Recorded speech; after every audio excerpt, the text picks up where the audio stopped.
Welcome back to the deep dive. Great to have you with us again. Hey, everyone. Today we're digging into Hyrule Warriors, Age of Calamity for the Nintendo Switch. Got a whole stack of reviews here. Yep. And our mission, yours and ours, is to unpack it all.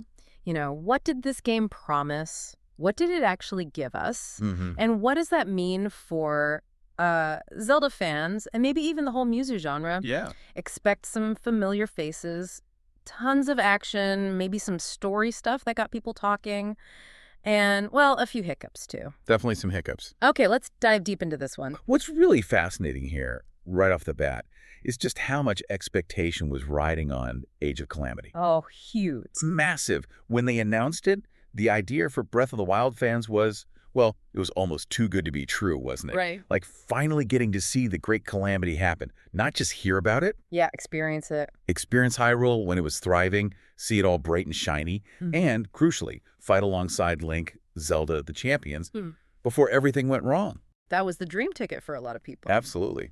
A dream come true. Yeah. And looking at the sources, the game really tries to deliver on that, but it definitely takes some interesting turns along the way. Yeah, that promise, delivering on that, sounds like a massive undertaking. So let's get down to basics. What is Age of Calamity, fundamentally? Well, at its heart, it's a Musou game. Okay, so for anyone maybe not familiar with that term, what does that mean practically? It means big battles. Yeah. Huge. You do against, like, hundreds of enemies all at once on the screen. Right, tonal chaos. Yeah, kind of. And the combat's all about pulling off these cool combos, slicing through massive crowds.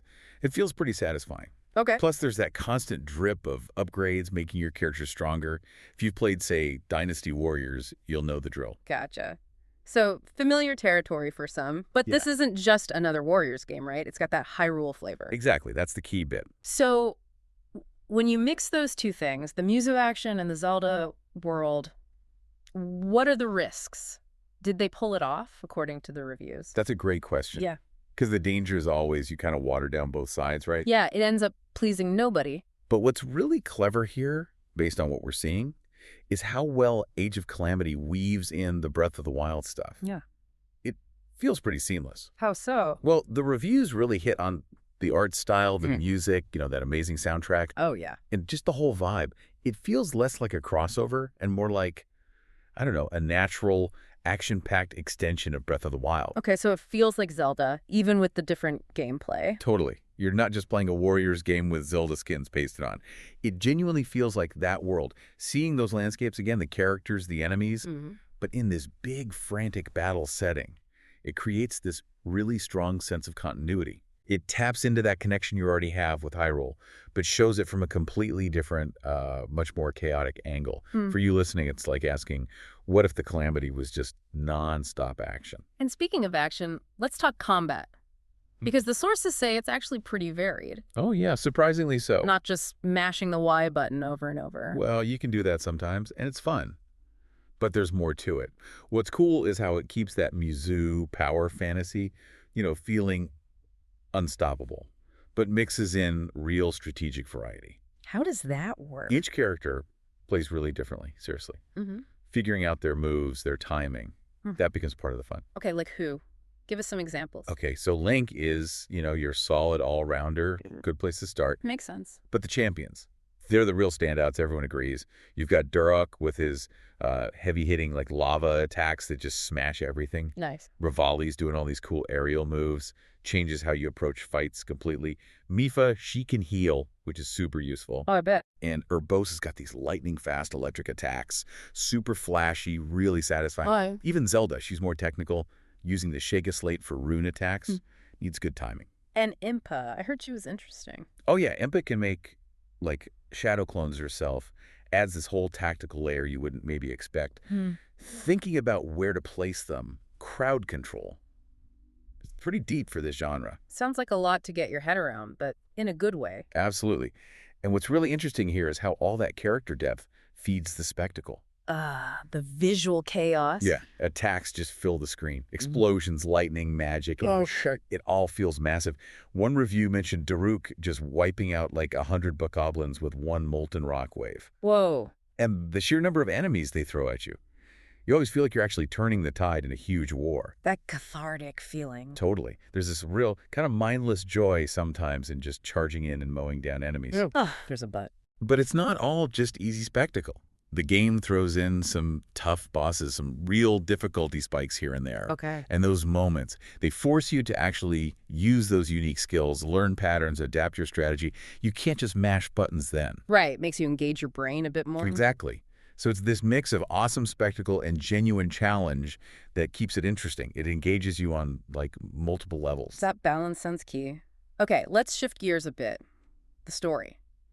Because this is where things might get a bit tricky for some fans, right? Yeah, this is definitely where expectations might diverge, as the sources put it. So if you went in hoping for, like, a totally faithful retelling of the Great Calamity, the one that leads straight into Breath of the Wild's ruined world. You might feel, a bit of a pang of disappointment, as one review said. Because the story brings in, well, time travel and alternate outcomes. The classic time travel curveball. Yep.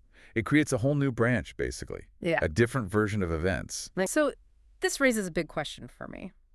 When you do that, when you introduce a what-if timeline into established lore, what's the impact? Does it add something cool, or does it kind of mess with the original story's weight? That's a fantastic point. It's a real tightrope walk, isn't it? For sure. On one hand, bringing in time travel and letting things play out differently. Yeah. It definitely softens the blow of the original tragedy from Breath of the Wild's backstory. Right, it's less bleak. Exactly. It lets Age of Calamity tell its own story, one with more hope, maybe more straightforward heroism. Right. Creators got to play around, change fates, bring in surprises. Which can be fun creatively. Absolutely. Gives them freedom. Yeah. But on the other hand, by doing that, it does kind of undermine the whole idea of experiencing the actual brutal fall of Hyrule that we heard about. Yeah, you don't get that specific grim story. You don't. But even with that divergence, the reviews widely agree the presentation is fantastic, cutscenes look great, voice acting strong. It's hard not to get invested in the characters and what they're going through. Even in this alternate version, it's still compelling, just maybe not the prequel some people imagine. A complex trade-off, then. Creative freedom versus sticking strictly to the established tragedy. Okay, but like you mentioned earlier, there were some bumps. It wasn't all perfect. No, definitely not. What were the main issues the reviews flagged? Well, the first one, mentioned pretty consistently, is performance. The Switch struggling a bit. Yeah, especially when things get really crazy on screen. Loads of enemies, big attacks going off.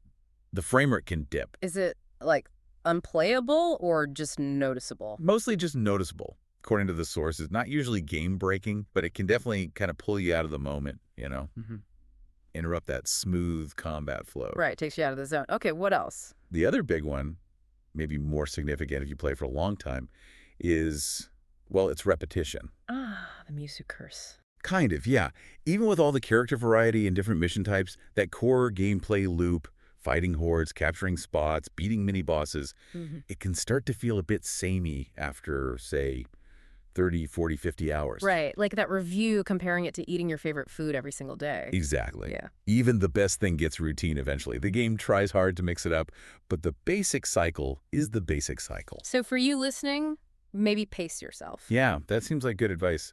Knowing that the potential fatigue point helps set expectations. It's got tons of great stuff, but maybe best enjoyed in chunks rather than like one massive marathon session if you want to do everything. Got it. So, okay, we've talked promises, what it delivered, the awesome combat, the interesting story choices, the performance wobbles, the repetition.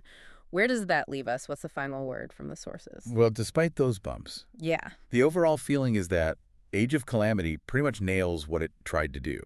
To deliver this thrilling, action-heavy expansion of the Breath of the Wild world.